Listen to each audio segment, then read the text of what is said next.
কোরআনুল কারীমে 25 জন নবীর নাম আল্লাহ রাব্বুল আলামিন নাম ধরে ধরে ডেকেছেন, কিন্তু মুহাম্মদ আরবি সাল্লাল্লাহু আলাইহি সাল্লামকে নাম ধরে ডাকেন নাই। বলে ও কোরআন কি বলে রাখছে বলো? কোরআন বলে কোথাও ডেকেছে ইয়া আইয়ুহাল মুজাম্মিল, ইয়া আইয়ুহাল মুদ্দাসির। কোরআন বলে ইয়া আইয়ুহান নাবিয়্যু, ইয়া আইয়ুহার রাসূল, ইয়া আইয়ুহার রাসূল, ইয়া আইয়ুহাল মুদ্দাসির। কোথাও বলে ইয়াসিন, কোথাও বলে তাহা, কোথাও বলে মাশিরা, কোথাও বলে নাযিরা, কোথাও বলে বিইজনিহি সিরাজাম মুনীরা। কোরআন বলে বুঝতে পারছে কোরআন রাসূল সাল্লাল্লাহু আলাইহি সাল্লামের জবানের কথা বলো। কোরআন বলে লা তাহরিক বিহি লিসানাকা লিতা'জালা বি ইন্না আলাইনা জামআহু ওয়া কুরআনা। কোরআন আমার নবীর জুলফিয়াতের কথা বলে ওয়াদ-দুহা ওয়াল-লাইলি ইযা সাজা মা ওয়াদ্দা'আকা রাব্বুকা ওয়া মা ক্বালা। কোরআন আমার নবীর শহরের কথা বলে লা উকসিমু বিহাযাল বালাদ ওয়া আনতা হিল্লুম বিহাযাল বালাদ। কোরআন আমার নবীর ইজ্জতের কথা বলে ওয়াতু'ইজ্জু মান তাশা বিয়াদিকাল খায়র ইন্নাকা আলা কুল্লি শাইইন কাদির। কোরআন বলে বুঝতে পারছি ও কোরআন আমার নবীর চরিত্র এত ভালো, আমার নবীর খাওয়া দাওয়া, আমার নবীর লেনদেন, আমার নবীর মুআমালাত মুআশারাত এত ভালো। মা আতাকুমুর রাসূল ফাখুযু ওয়া মা নাহাকুম আনহু ফান্তাহু। ও কোরআন রাসূলের চরিত্র যদি এত ভালো হয়, রাসূল সাল্লাল্লাহু আলাইহি সাল্লাম যা যা করেছেন তা যদি আমার জিন্দেগির মডেল হয়, তা যদি আমি রাসূলের সাল্লাল্লাহু আলাইহি সাল্লামের আদর্শকে যদি আমি আমার জিন্দেগিতে ফিট করতে পারি, ও কোরআন তুমি ঘোষণা দিয়ে দাও তাহলে আমার কি লাভ হবে? কোরআন ঘোষণা করে ওয়াগফির লাকুম যুনুবাকুম, আল্লাহ রাব্বুল আলামিন তোমাকে ক্ষমা করে দিবেন। কোরআনকে আপনারা বলেন কোরআন বুঝতে পারছি, আমি যদি আমার জিন্দেগিতে রাসূলের আদর্শকে আমার মডেল বানাইতে পারি, রাসূলের আদর্শকে যদি আমার জীবনের মডেল বানাইতে পারি, তাহলে আল্লাহ রাব্বুল আলামিন মাফ করে দিবেন। তো বুঝলাম মাফ করে দিলে আমার লাভটা হবে কি, আমার মাকামটা হবে কি, আমার স্থান কোথায় হবে যদি রাসূলকে আমার মডেল বানায় দেই। আর মডেল বানানোর পরে যদি আল্লাহ আমার গুনাহগুলোকে ক্ষমা করে দেন, ক্ষমা করার পরে আমার স্থানটা হবে কি বলো? কোরআন কোরআন উত্তর করে জান্নাতুল ফিরদাউসে নুজুলা। আপনার আমার কবরটাকে আল্লাহ রাব্বুল আলামিন মরার পরে জান্নাতুল ফিরদাউস বানায় দিবেন। রহমতে আলম নবী নবী দু জাহান, সাহাবীরা আতর মাখে ওই নবীজির ঘাম। বলো সবাই, সাহাবীরা আতর মাখে ওই নবীজির ঘাম। শোনো মানব চিনো জানো আমার নবীর শান, জান্নাতের ওই রুমে রুমে লেখা নবীর নাম। আল্লাহু আকবার। আম্মা জান আয়েশা বললেন ওগো আল্লাহর রাসূল, আপনার সৌন্দর্যের কথা তো কোরআনুল কারীমে বলে নাই। বিভিন্ন সৌন্দর্যের কথা, বিভিন্ন আচার আচরণ চরিত্র, বিভিন্ন বিষয়ে বলা আছে, কিন্তু আপনার সৌন্দর্যের ব্যাপারে তো কোরআনুল কারীমে বলা নাই। আল্লাহর হাবিব বললেন ওগো আয়েশা, তুমি কি জানো হযরত ইউসুফ আমার ভাই, তাকে আল্লাহ রাব্বুল আলামিন অনেক সুন্দর করেছেন, সে আমার থেকে অনেক ফর্সা, ঠিক আছে, কিন্তু আল্লাহ রাব্বুল আলামিন আমাকে ইউসুফের চাইতে সবচাইতে বেশি সুন্দর করে বানিয়েছে। বলেন আল্লাহু আকবার। হযরতে আনাস রাদিয়াল্লাহু তাআলা আনহু হুজুর সাল্লাল্লাহু আলাইহি ওয়াসাল্লামের খাদেম ছিলেন। আমাদের তো এই সমাজে আমরা যখন একটু বড় হই আমাদের খাদেম থাকে কি থাকে না বলেন? একজন বক্তার সাথে খাদেম থাকে, একজন এমপির সাথে খাদেম থাকে। আরবিতে খাদেম বলা হয়, ইংলিশে পিএস বলা হয়, assistant manager, secretary, personal secretary. তো এমপির সাথে যারা থাকে তাদেরকে পিএস বলে, ওলামাদের সাথে যারা থাকে তাদেরকে খাদেম বলে, কিন্তু আরবিতে দুজনই খাদেম, ঠিক কিনা বলেন? হযরতে তো ব্যক্তি যেমন হয় তার খাদেমও তেমন হয়।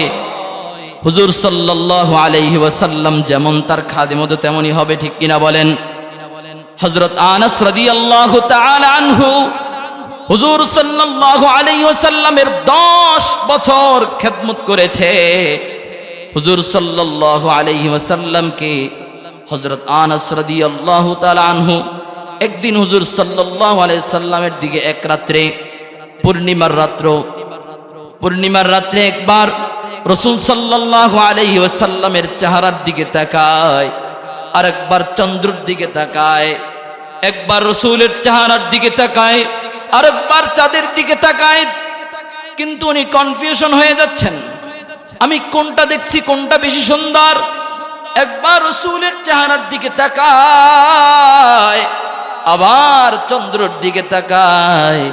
রাসূল সাল্লাল্লাহু আলাইহি ওয়াসাল্লাম যখন এই রাসূলের দিকে আনাস বারবার তাকায়, তখন তার বিবেক তাকে ধাক্কা দিয়ে দেয়, ও আনাস, আর এত বারবার কি চাস? আনাসের বিবেক জাগ্রত হয়ে গেল, আরে না না, আমি বোকার মতো কেন বারবার চন্দ্রের দিকে চাই? চন্দ্রের মধ্যে তো অনেক কলঙ্কের দাগ আছে, কিন্তু আমার রাসূলের চেহারার মধ্যে তো কোনো কলঙ্কের দাগ নাই। ঠিক কিনা বলেন? আল্লাহর হাবিব সাল্লাল্লাহু আলাইহি ওয়াসাল্লাম এত সুন্দর। কবি হাসান ইবনে সাবিত রাদিয়াল্লাহু তাআলা আনহু রাসূলের সৌন্দর্য বর্ণনা করতে গিয়ে বলেন, তিনি কবিতা আবৃত্তি করতেছেন, ও আহসানু মিনকা লাম তারা কাত্তু আইনি ওয়া আজমালা মিনকা লাম তালিদিন নিসা خلقت مبرأ من كل عيب كأنك قد خلقت كما تشاء। কবি হাসান ইবনে সাবিত রাসূলের চেহারার দিকে তাকাইয়া তাকাইয়া রাসূলের চেহারার সৌন্দর্য বর্ণনা করে বলে, ওগো আল্লাহর রাসূল, আমি আপনাকে এমন সুন্দর দেখতে পেলাম, আমার মনে হয় আল্লাহ রাব্বুল আলামিন আপনাকে এত সুন্দর করে বানিয়েছে, পৃথিবীর ইতিহাসে আমার মনে হয় কোনো মা আপনার মতো সুন্দর কাউকে জন্মদান করে নাই। আমার মনে হয় আল্লাহ রাব্বুল আলামিন আপনাকে আল্লাহর চয়েস মতো আপনাকে আল্লাহ পাক রব্বুল আলামিন সৃষ্টি করেছেন। আল্লাহু আকবার। অতএব আমার নবীর চেহারা এত সুন্দর, ও দুনিয়ার যুবক মুসলমান, বৃদ্ধ বাবাজিরা, ও আমার দাদা তুল্য বাবারা, আমার চাচারা, ও জনতা বাজারের মুসলমান, ও নেতা নেত্রীর পাগল ভাইয়ারা, যদি নেতাকে মহাব্বত করো, আহারে সৌন্দর্যের কারণে যদি কাউকে মহাব্বত করো, সৌন্দর্যের কারণে যদি কোনো প্রেমিকাকে মহাব্বত করো, যদি সৌন্দর্যের জন্যই মহাব্বত করতে হয়, সৌন্দর্যের জন্য যদি সবচাইতে বড় চেয়ারটা কাউকে দিতে হয়, তাহলে একমাত্র কেবলমাত্র মুহাম্মদ আরবি সাল্লাল্লাহু আলাইহি ওয়াসাল্লামকে চেয়ারটা দেওয়া লাগবে। চিল্লায় বলেন আল্লাহু আকবার। ঠিক কিনা বলেন? আমার নবী এত সুন্দর বলে জ্ঞানের কারণে যদি কাউকে সম্মান করো, জ্ঞানের জন্য যদি কাউকে সম্মান করো, তাহলে কাকে সম্মান করবা? পৃথিবীর মধ্যে এমন কোন জ্ঞানী আসে নাই যেই জ্ঞানী আমাদের নবীর জ্ঞানকে ছাড়িয়ে যাবে। ঠিক কিনা বলেন? আল্লাহ রাব্বুল আলামিন বলেন, উতিতুল আউয়ালিন ওয়াল আখিরিন। রাসূল সাল্লাল্লাহু আলাইহি সাল্লামকে আগে এবং পরের সব জ্ঞান আল্লাহ রাব্বুল আলামিন দিয়ে দিয়েছে। বলেন আল্লাহু আকবার। রাসূলের জ্ঞানের উপরে কি কারো জ্ঞান হয়? যদি জ্ঞানের কারণে কাউকে মহাব্বত করতে হয়, তাহলে সবচাইতে বড় চেয়ারটা দিতে হয় কাকে? মুহাম্মদ আরবি সাল্লাল্লাহু আলাইহি ওয়াসাল্লামকে। যদি নিকটের কারণে, আপন আত্মীয় হওয়ার কারণে যদি কাউকে মহাব্বত করতে হয়, তাহলে কাকে মহাব্বত করতে হবে? বলে হুজুর, মা তো আমার অনেক আপন। হ্যাঁ ঠিক আছে। বাবা তো আমার অনেক আপন, অবশ্যই ঠিক আছে। এই বাবা মা তোমার আপন, ঠিক আছে। দাদা দাদি, নানা নানি, খালা খালু, ফুফা ফুফি, চাচা চাচি সব তোমার আপন, তোমার স্ত্রীও তোমার আপন। কিন্তু মনে রাখবা, আপনার আসল একটা কথা আছে। মুমিনের জন্য আসল কি? মুমিনের জন্য আসল হলো আল্লাহ এবং তার রাসূল। এই দুই জিনিস যতক্ষণ পর্যন্ত যেই মানুষের মধ্যে থাকবে, আল্লাহ এবং রাসূল যতক্ষণ পর্যন্ত যেই মানুষটার মধ্যে থাকবে, ওই মানুষটা ততক্ষণ পর্যন্ত আমি মুমিনের জন্য আপন। ঠিক কিনা বলেন? বলে হুজুর বুঝলাম নাকি? তাহলে আমি আপনাদেরকে কোরআনুল কারীমের দিকে নিয়ে যাওয়া লাগে। হযরতে নূহ আলাইহিস সালাতু ওয়াস সালামের জামানায় একবার মহাপ্লাবন হয়েছে। হযরতে নূহ আলাইহিস সালাতু ওয়াস সালাম তখন প্লাবন হলো, তিনি তার সন্তানকে বলল, ও আমার বৎস, ইয়া বুনাইয়ারকাম মা'ানা ওয়ালা তাকুম মা'আল কাফিরিন। ও আমার বৎস, আজ তোমাকে মহাপ্লাবন থেকে কেউ বাঁচাইতে পারবে না। তখন বৎস বলল, নূহ আলাইহিস সালামের ছেলে বলল, আরে বাবা কি বলেন আপনি, আমি তো সবচাইতে উঁচা পাহাড়ে উঠে যাব, আমাকে পানি গ্রাস করতে পারবে না, প্লাবন আমাকে ধরতে পারবে না। হযরত নূহ আলাইহিস সালাম বললেন, ক্বালা লা আসিমাল ইয়াওমা মিন আমরিল্লাহি ইল্লা মান রাহিম। আজকে দিনে এই মহাপ্লাবন থেকে কেবলমাত্র আল্লাহর রহমত ছাড়া কেউ এই প্লাবন থেকে বাঁচতে পারবে না। হযরতে নূহ আলাইহিস সালাম তো বাবা, সন্তানের জন্য তো মায়া হয়, বারবার কাকুতি মিনতি করে সন্তানকে বলে, ওরে সন্তান, কাফেরদের দলভুক্ত হইস না, দ্রুত মুসলমান হয়ে যাও। বারবার যখন বলতে থাকলেন, আল্লাহ রাব্বুল আলামিন ধমক সুরে বললেন, ইন্নাহু লাইসা মিন আহলিক। ও নূহ, আপনি কার জন্য বারবার দোয়া করছেন? কারণ সে তো আপনার আহাল না, সে আপনার আপন না। কথা বুঝবেন কিন্তু, সে আপনার সন্তান হতে পারে কিন্তু সে আপনার আপন না। কারণ নবীদের আপন হয় সে একত্ববাদের মিশন নিয়ে। আপনি যে দুনিয়ার জমিনে মানুষদেরকে একত্ববাদের দাওয়াত দেন, বলেন কুলু লা ইলাহা ইল্লাল্লাহ নূহুন নবিয়্যুল্লাহ, তোমরা এক আল্লাহর উপর ঈমান আনো, আমি নূহকে নবী হিসাবে মানো। যারা যারা আমি আল্লাহকে এক হিসাবে মানবে এবং আপনি নূহকে নবী হিসাবে স্বীকৃতি দিবে, কেবলমাত্র তারাই আপনার আপন। আপনার সন্তান তো আল্লাহকে এক বলে স্বীকৃতি দেয় না, আপনার সন্তান তো আপনাকে নবী বলে স্বীকৃতি দান করে নাই, অতএব আপনার সন্তান আপনার আপন হতে পারে না।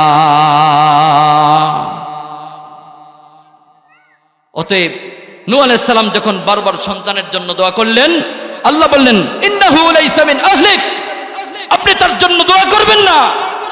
একত্ববাদের মিশন যারা গ্রহণ করে নাই, আপনি তার জন্য কোনো দোয়া করতে পারেন না।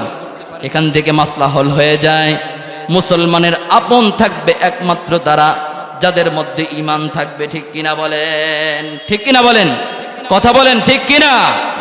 যাদের মধ্যে ঈমান থাকবে, ঈমানের দৌলত থাকবে, তারাই কেবলমাত্র মুসলমানের আপন ও আসল।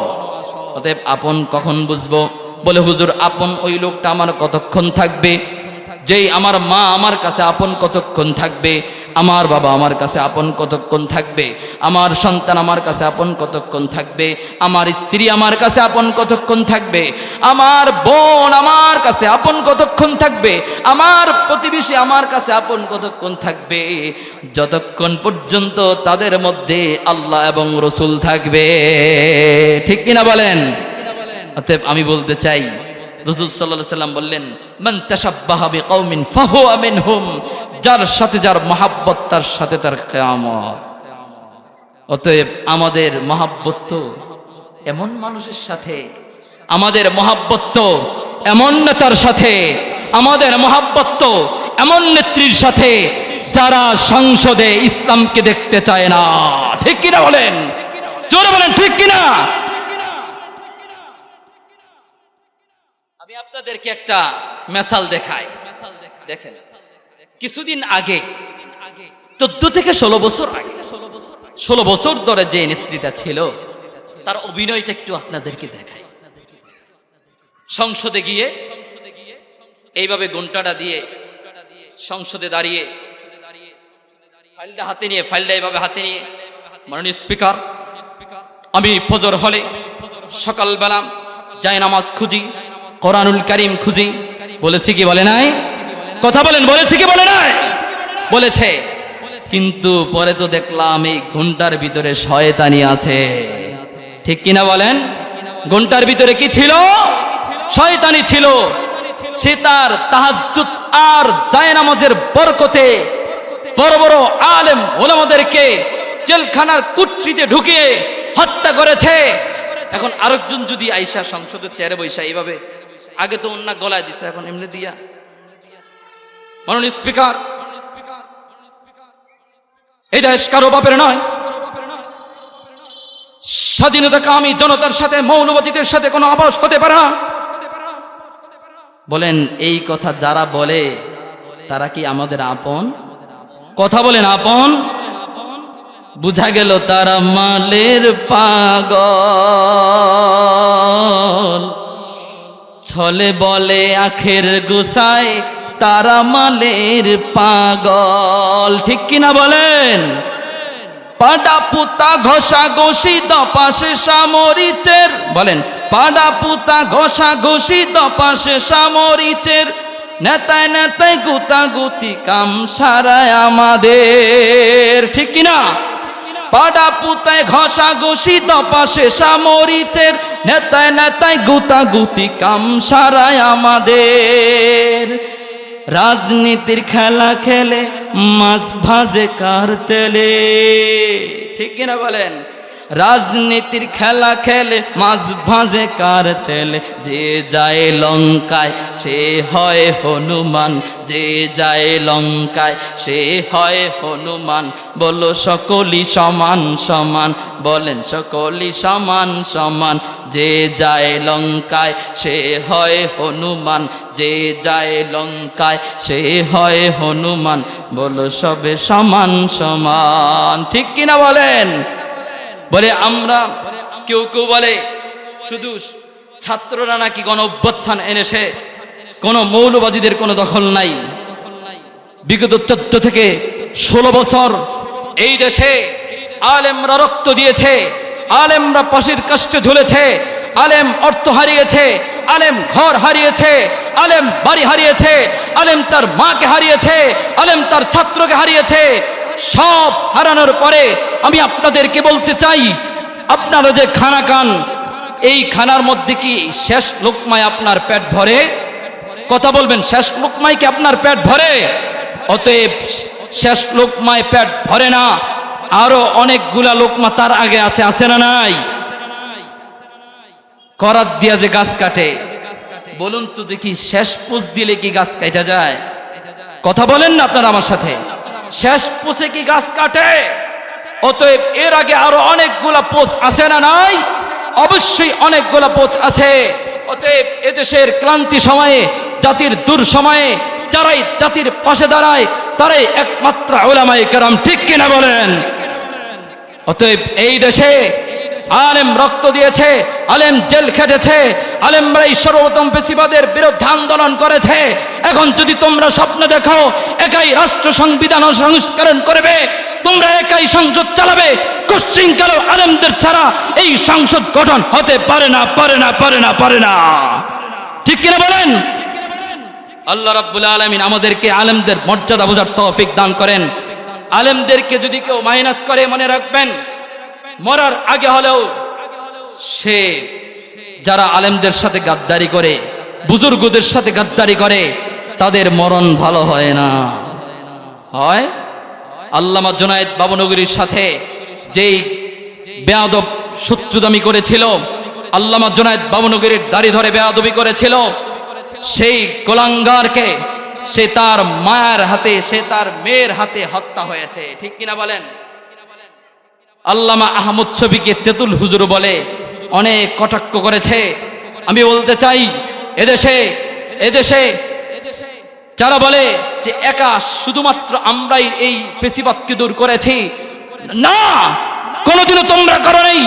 এদেশে আল্লামা সাঈদী রহমাতুল্লাহি আলাইহিকে তোমরা ষড়যন্ত্র করে শহীদ করেছ। এদেশে মুফতি আমিনী রহমাতুল্লাহি আলাইহি শহীদ হয়েছেন, মতিউর রহমান নিজামী রহমাতুল্লাহি আলাইহি শহীদ হয়েছেন, এদেশের শত শত বুজুর্গ শহীদ হয়েছেন। আল্লামা সাঈদী রহমাতুল্লাহি আলাইহি তামান্না ছিল শহীদি মরণ হবে, তোমরা শত্রুতামি করে শহীদি মরণ তার হয়েছে। নিজামী রহমাতুল্লাহি আলাইহি শহীদি মরণ হয়েছে, আল্লামা মুফতি আমিনীর শহীদি মরণ হয়েছে। আল্লাহর রাসূল সাল্লাল্লাহু আলাইহি সাল্লাম বললেন, ওমর তোমরা শহীদি মরণ কামনা করো।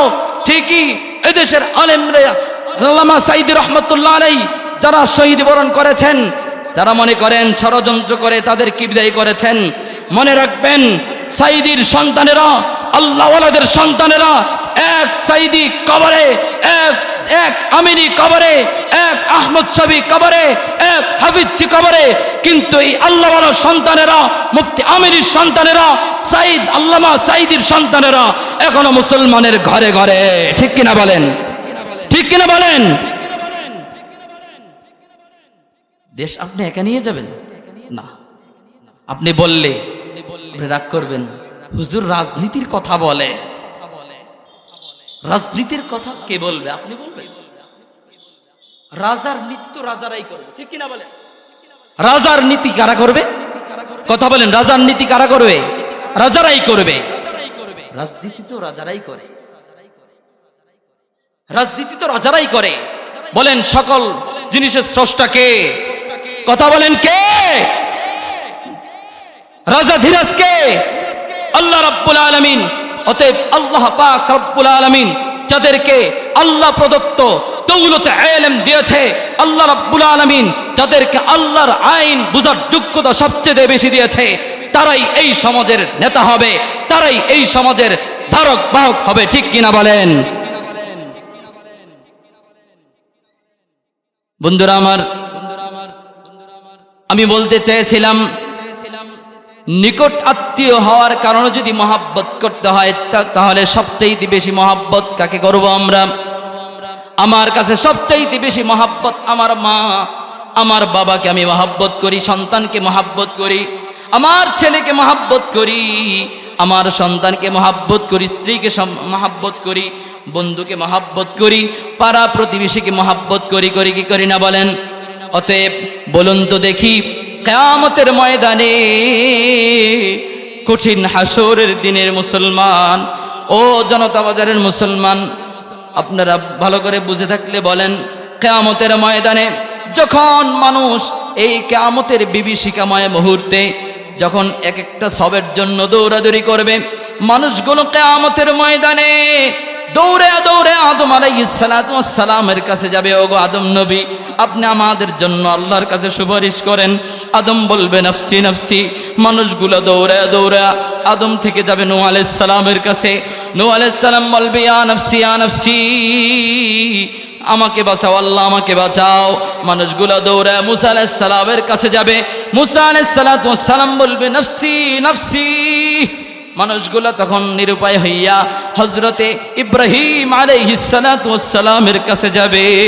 ইব্রাহিম আলাইহিস সালাতু ওয়াস সালাম বলবে নাফসি নাফসি।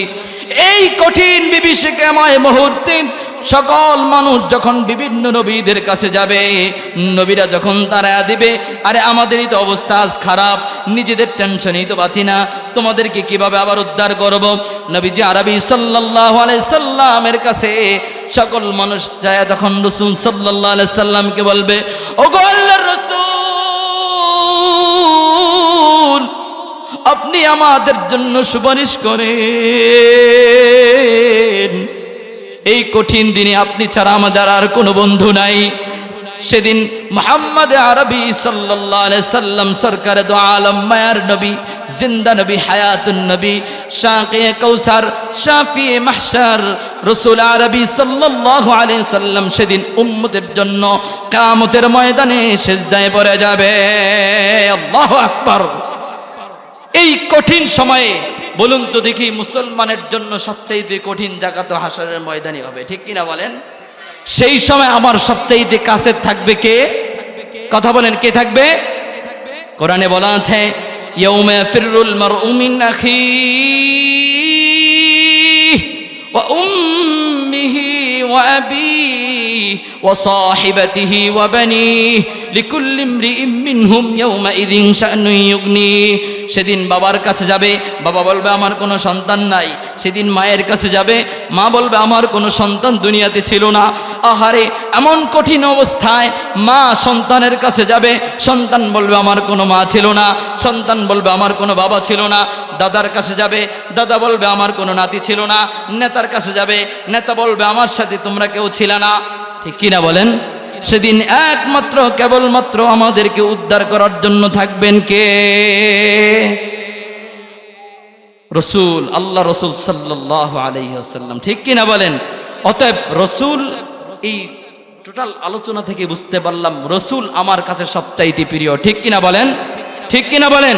অতএব নিকট হওয়ার কারণে যদি কাউকে মহব্বত করতে হয়, নিকট হওয়ার কারণে যদি কাউকে সবচাইতে বড় চেয়ারটা দিতে হয়, তাহলে সেই চেয়ারটা পাবে মুহাম্মদ আরবি সাল্লাল্লাহু আলাইহি ওয়াসাল্লাম, ঠিক কিনা বলেন?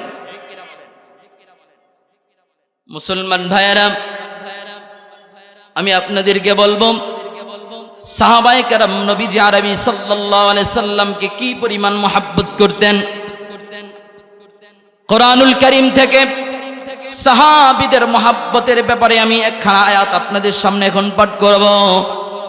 28 নম্বর পারায় আল্লাহ রাব্বুল আলামিন ঘোষণা করেন, লাকাদ সামিআ আল্লাহু কাওলাল্লাযীনা ক্বালু ইন্নাল্লাহা ফাকীরুন ওয়া নাহনু আগনিয়া।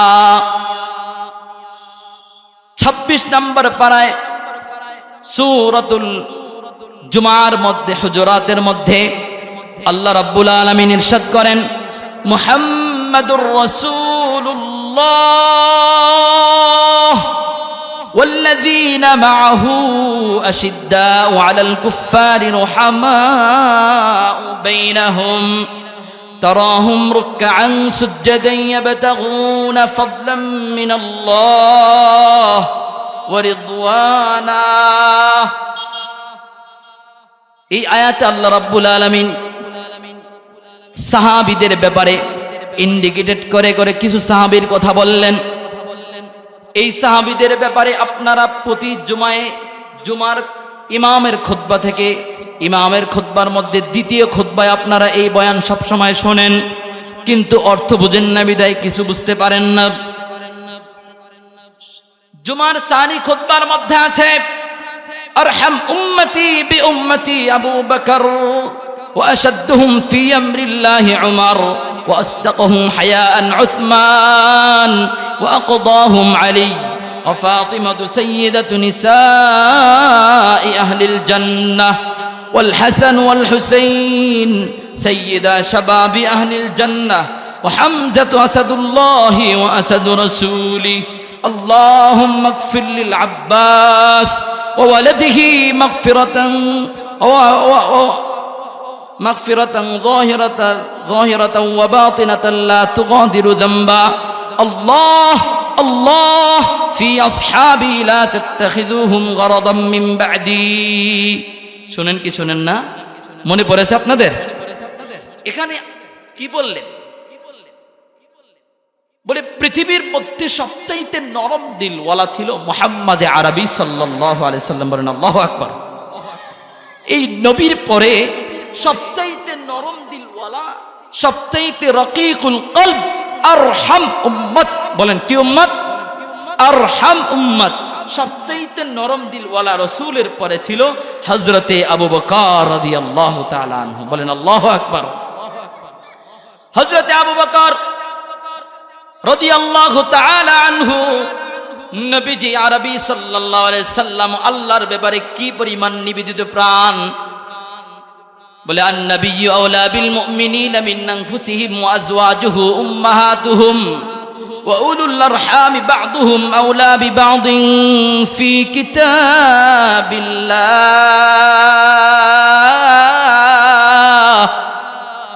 বলে মুমিনদের কাছে রাসূল এমন প্রিয়, মা বাবার চাইতে বেশি প্রিয়, তার সন্তানের চাইতে বেশি প্রিয়, তার সমাজের নেতার চাইতে বেশি প্রিয়, তার পাড়াপতির চাইতে বেশি প্রিয়, তার বন্ধুর চাইতে বেশি প্রিয়, এমন কি তার জীবনের চাইতে, তার জানের চাইতে বেশি প্রিয় নবীজি। বলেন আল্লাহু আকবার। সাহাবায়ে কেরাম নবীজি আরবি সাল্লাল্লাহু আলাইহি ওয়াসাল্লামের জন্য কি পরিমাণ নিবেদিত প্রাণ ছিলেন। আরে হযরত আবু বকর সিদ্দিক রাদিয়াল্লাহু তাআলা আনহু, আল্লাহু আকবার। আবু বকর রাদিয়াল্লাহু তাআলা আনহু একবার এক ইহুদিদের পাঠশালার মধ্যে দাওয়াত দিতে গেল। ইহুদিদের পাঠশালার মধ্যে যায় এক ইহুদি পণ্ডিত, সম্ভবত নাম তার ফিনহাস। ফিনহাসকে আবু বকর সিদ্দিক রাদিয়াল্লাহু তাআলা আনহু বলে, ও ফিনহাস, এক আল্লাহকে বিশ্বাস করো, আমি এক আল্লাহকে বিশ্বাস করো এবং মুহাম্মদ আরবি সাল্লাল্লাহু আলাইহি সাল্লামকে নবী হিসাবে মানে নাও। তখন ফিনহাস আবু বকর সিদ্দিক রাদিয়াল্লাহু তাআলা আনহুর জবাবে কঠিন এক জবাব দিয়া দিল। হযরত আবু বকর এই জবাব শুনে আর ঠিক থাকতে পারলেন না। হযরত আবু বকর সিদ্দিক রাদিয়াল্লাহু তাআলা আনহুর দিল এত নরম, বলে একবার যখন নবীজি আরবি সাল্লাল্লাহু আলাইহি সাল্লাম দুনিয়া থেকে চলে যাবেন, তখন রাসূল সাল্লাল্লাহু আলাইহি সাল্লাম বাসার মধ্যে অসুস্থ। হুজুর সাল্লাল্লাহু আলাইহি সাল্লাম আয়েশাকে বললেন, ওগো আয়েশা, তোমার বাবা আবু বকরকে বলো ইমামতির মুসাল্লায় দাঁড়াইতে। আয়েশা বলে, না না ওগো আল্লাহ রাসূল, আমার বাবা ইমামতি করতে পারবে না, আপনি ওমরকে বলেন। বলেন আল্লাহু আকবার, বলে আপনি ওমরকে বলেন। দেখেন আয়েশা সিদ্দিকাও জানে যে আমার বাবা অনেক নরম দিলওয়ালা, আমার বাবা অনেক নরম দিলওয়ালা। এমনকি যখন হযরত ওমর রাদিয়াল্লাহু তাআলা আনহু আবু বকর রাদিয়াল্লাহু তাআলা আনহু একবার শুনলেন যে নবীজি ইন্তেকাল করেছে, তখন এই ইন্তেকালের খবরটা ওমর রাদিয়াল্লাহু তাআলা আনহু মানতে পারে নাই। তরবারি নিয়ে ঘর থেকে বের হয়ে গেছে, কি পরিমাণ নিবেদিত প্রাণ রাসূলের প্রতি। তরবারি নিয়ে খাপ থেকে বের করে বলে, কেউ যদি বলো আমার রাসূল দুনিয়া থেকে বিদায় হয়ে গেছে, আমি তাকে বিদায় করে দিব। যখন এই তরবারি নিয়ে ওমর রাদিয়াল্লাহু তাআলা আনহু পথের মধ্যে দুর্গম গিরিতে চলতে থাকলেন বাহাদুরের মতো, হযরতে আবু বকর সিদ্দিক রাদিয়াল্লাহু তাআলা আনহুকে দেখে হযরত ওমর রাদিয়াল্লাহু তাআলা আনহুর ছুরিটা আস্তে আস্তে কাঁপতে কাঁপতে হাত থেকে ফালিয়ে দিলেন। আল্লাহু আকবার। আবু বকরকে দেখে ওমরের মেজাজ ঠান্ডা হয়ে গেছে। আবু বকর এত নরম দিল, এত নরম দিল। দেখেন আল্লাহু আকবার। ফিনহাসের যখন দাওয়াত দিল, ও ফিনহাস, ফিনহাস তখন তার ভক্তবিন্দুদের সামনে ইহুদিদের দাওয়াত দিচ্ছে। আবু বকর সিদ্দিক রাদিয়াল্লাহু তাআলা আনহু যখন ফিনহাসকে বলল, এক আল্লাহকে স্বীকার করো, মুহাম্মদ আরবি সাল্লাল্লাহু আলাইহি সাল্লামকে নবী হিসাবে মেনে নাও। যখন এই কথা বলল, ফিনহাস সাথে সাথে আল্লাহ সম্বন্ধে বাজে মন্তব্য করে ফেলল। বলেন নাউজুবিল্লাহ। ফিনহাস কি বলল, যে কি বলো তুমি আবু বকর, এমন হতদরিদ্র গরিব যেই আল্লাহ তোমাদের কাছে ট্যাক্স চায়, ওই আল্লাহর আমি আল্লাহ মানতাম, নাউজুবিল্লাহ, ওই আল্লাহর নিয়ে আমি আল্লাহ স্বীকার করতাম। হযরতে আবু বকর রাদিয়াল্লাহু তাআলা আনহু আর নিজেকে নরম রাখতে পারলেন না নবীজির প্রেমে, নবীজির ভালোবাসায়, আল্লাহর প্রেমে। হযরতে আবু বকর সিদ্দিক রাদিয়াল্লাহু তাআলা আনহু আর আরহাম থাকতে পারলেন না, আসাদ হয়ে গেলেন। তিনি রাগে হযরত আবু বকর রাদিয়াল্লাহু তাআলা আনহু ফিনহাসের গালের মধ্যে ঠাস ঠাস করে তোয়ালা বসায়া দিলেন। বলে উস্তাদ, হে বেয়াদব, তুই আমার আল্লাহর শানে এমন কটু কথা বললি, আজকে তোর কাল্লাই আলাদা করে দিতাম। আবু বকর রাদিয়াল্লাহু তাআলা আনহু চিন্তা করলেন না যে তার ভক্তবিন্দুরা সামনে আছে, এটাও চিন্তা করলেন না। আল্লাহ সম্বন্ধে বাজে মন্তব্য করার সাথে সাথে হযরতে আবু বকর রাদিয়াল্লাহু তাআলা আনহু ফিনহাসের গালের মধ্যে ঠাস ঠাস করে তোয়ার বসায়া দিলেন।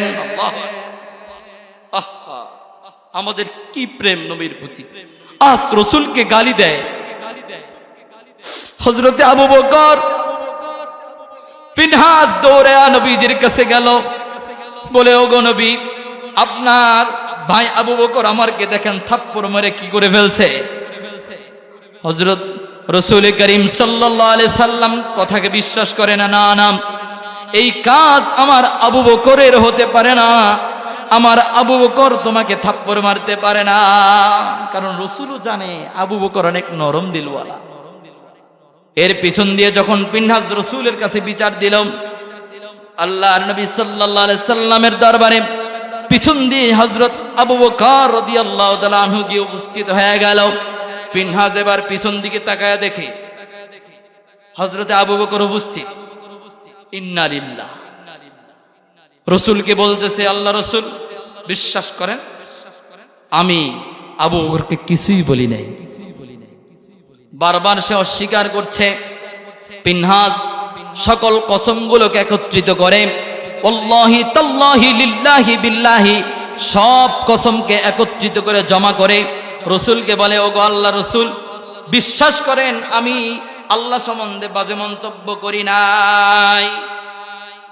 হযরত আবু বকর নিরুপায়। আবু বকর বলে, আহা, আমি তো একাই ছিলাম, আমার তো আর কোনো সাক্ষী নাই।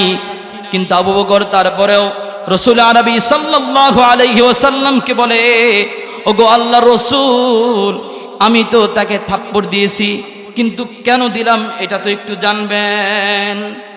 কথা বলার সাথে সাথেই আহা, মুসলমানদেরকে সাহায্য করে কে?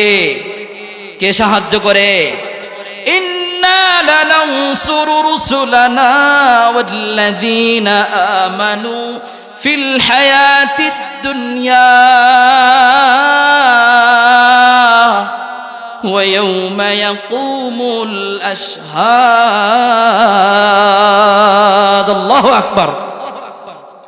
বলে মুসলমানদেরকে আল্লাহ রাব্বুল আলামিন যখন মুসলমানরা বিপদে পড়ে, কারেন সহযোগিতা করে আল্লাহ রাব্বুল আলামিন।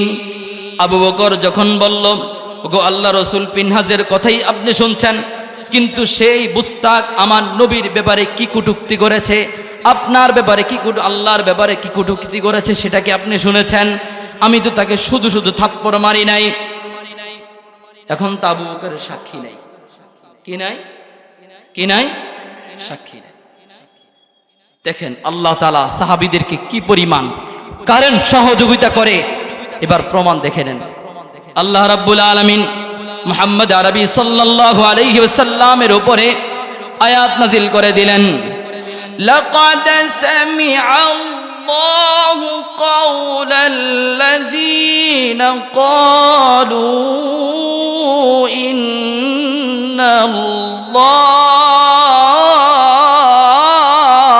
আল্লাহু আকবার ফাকীরু ওয়া নাহনু আগনিয়া।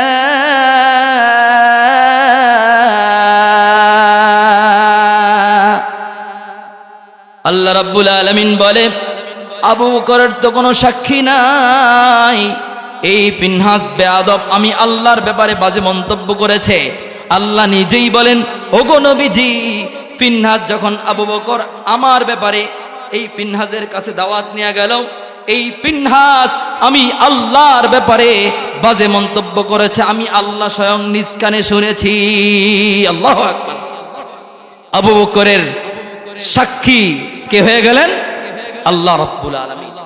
এখনো যদি আমরা দ্বীনের জন্য, ইসলামের জন্য, কোরআনের জন্য, কোরআন হেফাজতের জন্য, মাদ্রাসা হেফাজতের জন্য, সংসদে ইসলাম হেফাজত করার জন্য, সংসদে ইসলামকে পুনর্বহাল করার জন্য আল্লাহু আকবার ইনশাআল্লাহ বলে সংবিধান সংস্করণ হয়েছে, আবার সংবিধান থেকে এই বিসমিল্লাহকে বাদ দেওয়া হয়েছে।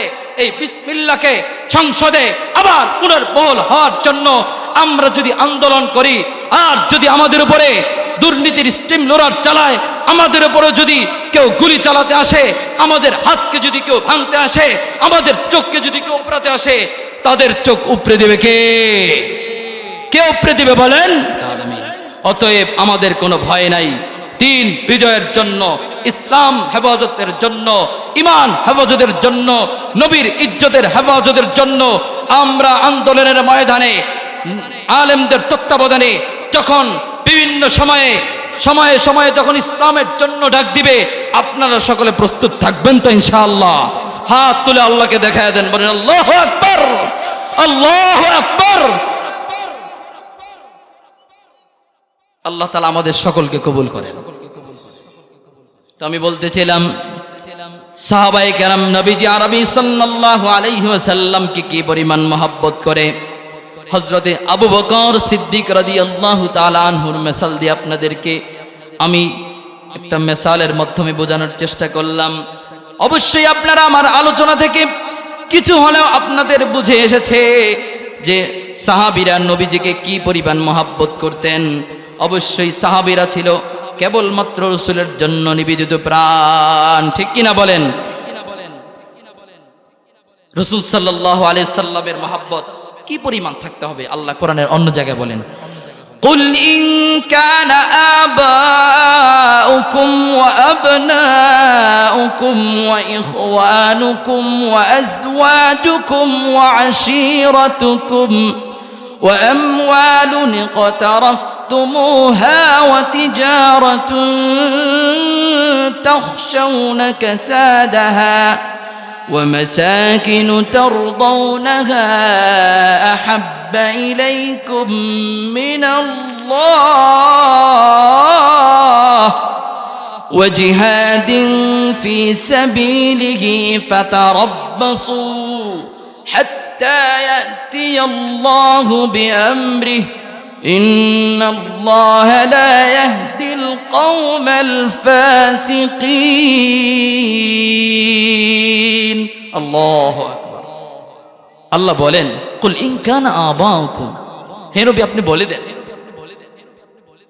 ওয়া আবনাউকুম তোমাদের বাবা মার চাইতে, কুল ইন কানা আবাউকুম ওয়া ইখওয়ানুকুম তোমাদের ভাই ব্রাদার থেকে, ওয়া আজওয়াজুকুম তোমাদের মাতা পিতা থেকে, তোমাদের স্ত্রী থেকে, ওয়া উম্মাহাতুকুম তোমাদের বাবা মা থেকে, কি থেকে বলেন, বাবা মা থেকে, ওয়া আজওয়াজুকুম ওয়া উম্মাহাতুকুম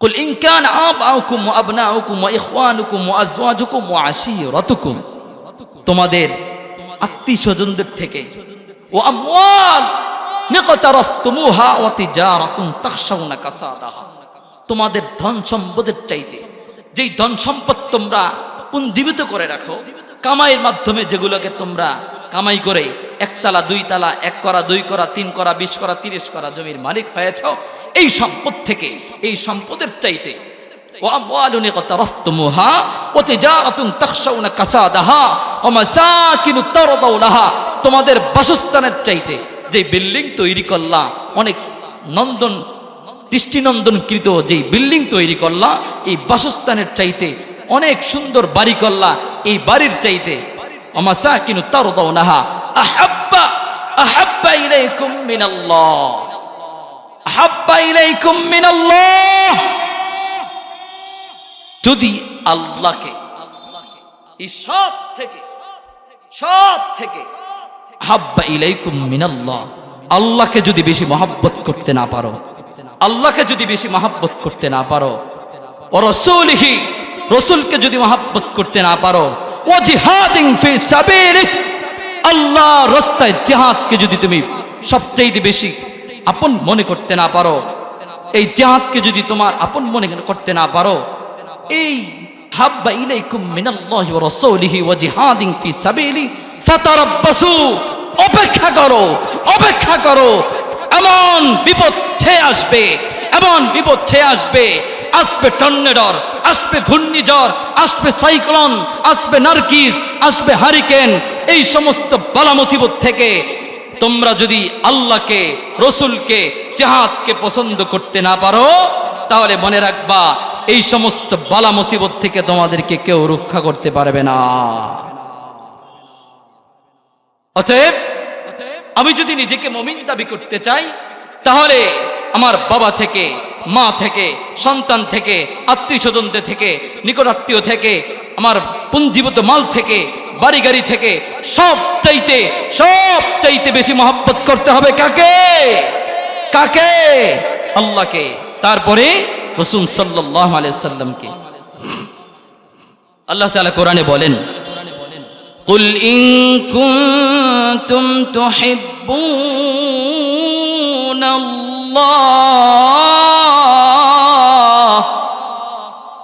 ওগো নবী আপনি মুমিনদেরকে বলে দেন, কুনতুম তুহিব্বুনাল্লাহ তোমরা যদি আমি আল্লাহকে ভালোবাসতে চাও, নবী আপনি বলে দেন আপনার উম্মতদেরকে, তারা যদি আমি আল্লাহকে ভালোবাসতে চায়, আমি আল্লাহকে মহব্বত করতে চাই, আমি আল্লাহকে নিকটত্ব বানাইতে চাই, আমি আল্লাহর আপন হতে চাই, তাহলে আপনি আপনার উম্মতদেরকে বলে দেন, কুনতুম তুহিব্বুনাল্লাহ ফাত্তাবিউনি ফাত্তাবিউনি ইউহিব্বুকুমুল্লাহ।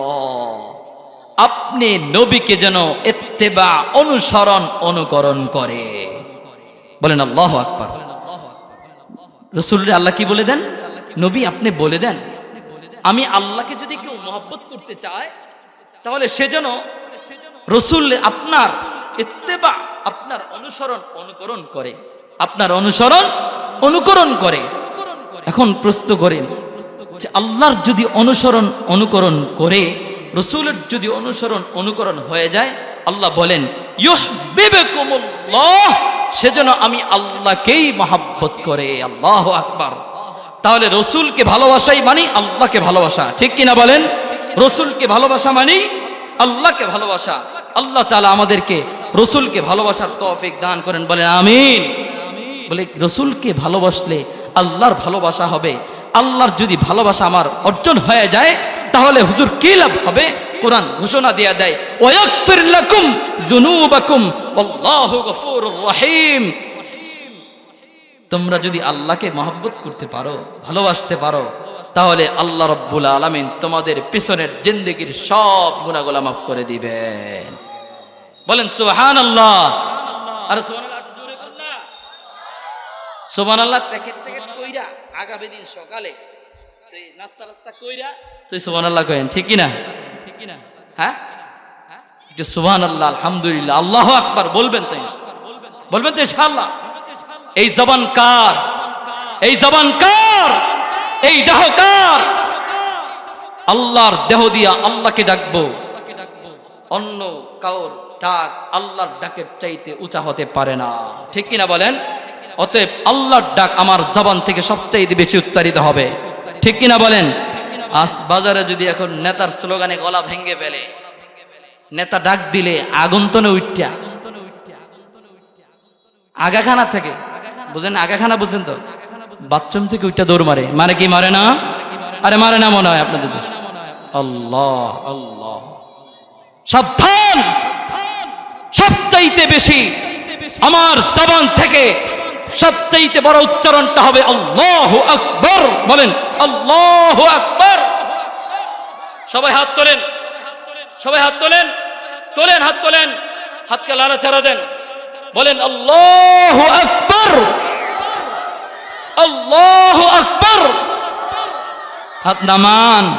আল্লাহ এই মুরব্বী বাবাদেরকে, এই যুবক ভাইদেরকে, কচিকাচা বাচ্চাদেরকে শীতের মৌসুমে আল্লাহ কোন মানুষের দরবারে তারা আসে নাই, একমাত্র কেবলমাত্র আপনাকে নিকট করার জন্য, আপনাকে আপন করার জন্য, রাসূলুল্লাহর মহব্বতকে প্রতিষ্ঠিত করার জন্য এই মাজালিসুর রহমান দ্বীনের মজলিসে এসে তারা আপনাকে আল্লাহু আকবার বলে ডাক দিয়েছে। ওগো আল্লাহ, আপনি এদেরকে ক্ষমা করে দেন। বলেন আল্লাহু আকবার। সবাই বলেন আমিন। যদি আপনারা কোরআনকে প্রশ্ন করেন, ও কোরআন আমার নবীর চরিত্রের ব্যাপারে কিছু বলো। যদি আপনারা কোরআনকে প্রশ্ন করেন, ও কোরআন আমার নবীর শান একটু বলো। যদি আপনারা কোরআনকে প্রশ্ন করেন, ও কোরআন আমার নবীর মান কি ছিল একটু বলো। আমার নবীকে নির্বাচন করছে কে বলো। যদি আপনারা কোরআনকে প্রশ্ন করেন, ও কোরআন আমার নবী দুনিয়াতে আল্লাহ তাআলা কোন কাজ নিয়ে নবীকে দুনিয়াতে পাঠাইছে বলো, কোরআন আপনাকে উত্তর করবে আল্লাহু ইস্তাফি মিনাল মালাইকাতি রাসূলাও ওয়া মিনান নাস। আল্লাহ রাব্বুল আলামিন রাসূলকে নির্বাচন করেছেন। বলে কি দিয়ে নির্বাচন করেছেন? কোরআন বলে হুয়াল্লাযী আরসালা রাসূলাহু বিল হুদা ওয়া দীনিল হক লিইয়ুযহিরাহু আলাদ দীনি কুল্লিহি ওয়া কাফা বিল্লাহি শাহীদা। দ্বীন হক এবং হেদায়েত দিয়ে আল্লাহ রাব্বুল আলামিন নবীজিকে প্রেরণ করেছেন। বলে বুঝতে পারছি। বলে নবীর নাম আল্লাহ পাক রব্বুল আলামিন কি রেখেছেন? তার নাম রাখলেন কি? বলে মুহাম্মাদুর রাসূলুল্লাহ। আল্লাহ রাব্বুল আলামিন রাসূল আরবি সাল্লাল্লাহু আলাইহি সাল্লাম নাম রেখেছেন মুহাম্মদ। বলে বুঝতে পারছি রাসূলের সাথে কারা চলাফেরা করেছে? রাসূলের তো চলাফেরার জন্য সাথী ছিল। বলে আল্লাহ রাব্বুল আলামিন বলেন, কোরআন বলে ওয়াল্লাযীনা মাআহু আশিদ্দাউ আলাল কুফফারি রাহমাউ বাইনাহুম তারাহুম রুকআন সুজদান ইয়াবতাগুনা ফাদলাম মিনাল্লাহি ওয়া রিদওয়ানা। বলে বুঝতে পারছি সাহাবায়ে কেরাম ছিল রাসূলের সাথী। বলে তাদেরকে চিনার উপায় কি? কোরআন বলো। বলে তাদের দিকে তাকাইলে, তাদের সাহাবীদের চেহারার দিকে তাকাইলে তারাহুম রুকআন সুজদান ইয়াবতাগুনা ফাদলাম মিনাল্লাহ ওয়া রিদওয়ানা। বলে তাদের চেহারার দিকে তাকাইলে, তাদের সিজদার জায়গাগুলোর দিকে তাকাইলে ঝলমল ঝলমল করে। বলে তাই নাকি? বলে হ্যাঁ, তারা জমিনে চলাফেরা করে আল্লাহর সন্তুষ্ট নিয়া। বলে বুঝতে পারছি। বলে রসুলকে আল্লাহ রাব্বুল আলামিন কি দিয়া প্রেরণ করলেন? আল্লাহ রাব্বুল আলামিন রসুলকে কি দিয়া প্রেরণ করলেন? কোন কাজ দিয়ে রসুলকে প্রেরণ করলেন? কোরআন বলে ইয়া আইয়ুহার রাসূল বাল্লিগ মা উনজিলা ইলাইকা মির রাব্বিক ওয়া ইন লাম তাফআল ফামা বাল্লাগতা রিসালাতা। বলে আল্লাহ রাব্বুল আলামিন আমার নবীকে দাওয়াতের তাবলীগের কাজ নিয়ে দুনিয়ার জমিনে পাঠিয়েছেন। বলে বুঝতে পারছি দাওয়াতের কাজ রাসূল সাল্লাল্লাহু আলাইহি সাল্লাম কিভাবে দিলেন। কোরআন উত্তর করে উদউ ইলা সাবিলি রাব্বিকা বিল হিকমা ওয়াল মাউইযাতিল হাসানা ওয়াজাদিলহুম বিল্লাতি হিয়া আহসান। হিকমতের সাথে দাওয়াত দিয়েছে। বলে বুঝতে পারছি কোরআন আমার নবীর চরিত্র কেমন ছিল বলো। কোরআন উত্তর করে ইন্নাকা আলা খুলুকিন আযীম। এবার কোরআন বলে বুঝতে পারছি আমার নবীর চরিত্র সবচাইতে সুন্দর ছিল, সবচাইতে উত্তম ছিল। ও কোরআন, যদি এই নবীর চরিত্র সবচাইতে উত্তম হয়ে থাকে, এই নবীর চরিত্রকে আমার জিন্দেগির মডেল বানাইতে পারি, আমার জিন্দেগির মডেল বানাইতে পারি। কোরআন উত্তর করে 100 বার বানাইতে পারো। লাকাদ কানা লাকুম ফি রাসূলিল্লাহি উসওয়াতুন হাসানাতুন লিমান কানা ইয়ারজুল্লাহ ওয়াল ইয়াউমাল আখির ওয়া যাকারাল্লাহা কাসীরা। কোরআন বলে আল্লাহ কিয়ামত পর্যন্ত মুহাম্মদ আরবি সাল্লাল্লাহু আলাইহি ওয়াসাল্লামকে সকল মানুষের মডেল বানিয়েছেন। মুহাম্মদ আরবি সাল্লাল্লাহু আলাইহি ওয়াসাল্লামকে কোরআনকে বলেন ও কোরআন, বুঝতে পারছি আমার নবীর শান বলো না, আমার নবীর মান বলো। বলে আমার নবীকে তো আমার নবীকে তো আল্লাহ রাব্বুল আলামিন ডাকার প্রয়োজন হয়েছে। বলে হ্যাঁ, অবশ্যই ডেকেছে। বলে আমার নবীকে কি নাম ধরে ডেকেছে? আমি কোরআন বলে না, 1 লক্ষ বা 2 লক্ষ 24,000 পয়গম্বরকে আল্লাহ রাব্বুল আলামিন নাম ধরে ধরে ডেকেছেন। কোরআনুল কারীমে 25 জন নবীর নাম আল্লাহ রাব্বুল আলামিন নাম ধরে ধরে ডেকেছেন, কিন্তু মুহাম্মদ আরবি সাল্লাল্লাহু আলাইহি সাল্লামকে নাম ধরে ডাকেন নাই। বলে ও কোরআন কি বলে ডাকছে বলো। কোরআন বলে কোথাও ডেকেছে ইয়া আইয়ুহাল মুজাম্মিল, ইয়া আইয়ুহাল মুদ্দাসির। কোরআন বলে ইয়া আইয়ুহান নাবিয়্যু, ইয়া আইয়ুহার রাসূল, ইয়া আইয়ুহাল মুদ্দাসির। কোথাও বলে ইয়াসিন, কোথাও বলে তাহা, কোথাও বলে নাশীরা, কোথাও বলে নাযীরা, কোথাও বলে বিইজনিহি সিরাজাম মুনীরা। কোরআন বলে বুঝতে পারছে কোরআন রাসূল সাল্লাল্লাহু আলাইহি সাল্লামের জবানের কথা বলো। কোরআন বলে লা তাহরিক বিহি লিসানাকা লিতা'জালা বি ইন্না আলাইনা জামআহু ওয়া কুরআনা। কোরআন আমার নবীর জুলফিয়াতের কথা বলে ওয়াদ-দুহা ওয়াল-লাইলি ইযা সাজা মা ওয়াদ্দা'আকা রাব্বুকা ওয়া মা ক্বালা। কোরআন আমার নবীর শহরের কথা বলে লা উকসিমু বিহাযাল বালাদ ওয়া আনতা হিল্লুম বিহাযাল বালাদ, লা উকসিমু বিহাযাল বালাদ ওয়া আনতা হিল্লুম বিহাযাল বালাদ। কোরআন আমার নবীর ইজ্জতের কথা বলে ওয়াতুইজ্জু মান তাশা বিয়াদিকাল খায়র ইন্নাকা আলা কুল্লি শাইইন কাদির। কোরআন বলে বুঝতে পারছি ও কোরআন আমার নবীর চরিত্র এত ভালো, আমার নবীর খাওয়া দাওয়া, আমার নবীর লেনদেন, আমার নবীর মুআমালাত মুআশারাত এত ভালো। মা আতাকুমুর রাসূলু ফাখুযু ওয়া মা নাহাকুম আনহু ফান্তাহু। ও কোরআন রাসূলের চরিত্র যদি এত ভালো হয়, রাসূল সাল্লাল্লাহু আলাইহি সাল্লাম যা করেছেন তা যদি আমার জিন্দেগির মডেল হয়, তা যদি আমি রাসূলের সাল্লাল্লাহু আলাইহি সাল্লামের আদর্শকে যদি আমি আমার জিন্দেগিতে ফিট করতে পারি, ও কোরআন তুমি ঘোষণা দিয়ে দাও, তাহলে আমার কি লাভ হবে? কোরআন ঘোষণা করে ওয়াগফির লাকুম যুনুবাকুম, আল্লাহ রাব্বুল আলামিন তোমাকে ক্ষমা করে দিবেন। কোরআনকে আপনারা বলেন কোরআন বুঝতে পারছি আমি যদি আমার জিন্দেগিতে রাসূলের আদর্শকে আমার মডেল বানাইতে পারি, রাসূলের আদর্শকে যদি আমার জীবনের মডেল বানাইতে পারি, তাহলে আল্লাহ রাব্বুল আলামিন মাফ করে দিবেন। তো বুঝলাম মাফ করে দিলে আমার লাভটা হবে কি, আমার মাকামটা হবে কি, আমার স্থান কোথায় হবে যদি রাসূলকে আমার মডেল বানায় দেই। আর মডেল বানানোর পরে যদি আল্লাহ আমার গুনাহগুলোকে ক্ষমা করে দেন, ক্ষমা করার পরে আমার স্থানটা হবে কি বলো কোরআন উত্তর করে জান্নাতুল ফিরদাউসে নুজুলা। আপনার আমার কবরটাকে আল্লাহ রাব্বুল আলামিন মরার পরে জান্নাতুল ফিরদাউস বানিয়ে দিবেন। আল্লাহু আকবার বলেন। हरा गुंबदे जो देखोगे जमाना भूल जाओगे, बोलें अल्लाहु अकबर। हरा गुंबदे जो देखोगे जमाना भूल जाओगे, नहीं तेरा जियादा चांद तारों अपने रंगत पर, मेरे आका को देखोगे चमकना भूल जाओगे, हरा गुंबदे जो देखोगे जमाना भूल जाओगे, हरा गुंबदे जो देखोगे जमाना भूल जाओगे। अल्लाह अकबर। मोहम्मद मुस्तफा ही नबी नहीं तेरा ज्यादा चांद तारू अपने रंगत पर, मेरे आका को देखोगे चमकना भूल जाओगे। बोलें अल्लाह अकबर। আল্লাহর নবীর ভালোবাসা চাই কি চাই না? এখন নামাজের সময় হয়েছে, সময় খুব শর্ট হয়ে গেল। আল্লাহ রাব্বুল আলামিন যতটুকু আলোচনা করলাম আমি অধমকে আল্লাহ রাব্বুল আলামিন পালন করার তৌফিক দান করেন। আলোচনার মধ্যে যদি কোনো ভুল ত্রুটি হয়ে থাকে আল্লাহ রাব্বুল আলামিন আমাদেরকে ক্ষমা করে দেন। আলোচনার ভালাইগুলো আল্লাহ রাব্বুল আলামিন আমাদের সকলকে অক্ষরে অক্ষরে পালন করার তৌফিক দান করেন। আল্লাহ রাব্বুল আলামিন মরার পরে 3 প্রশ্নের উত্তরে আমাদেরকে উন্নীত করেন। বলেন আমিন। وآخر دعوانا أن الحمد لله رب العالمين. السلام عليكم ورحمة الله وبركاته.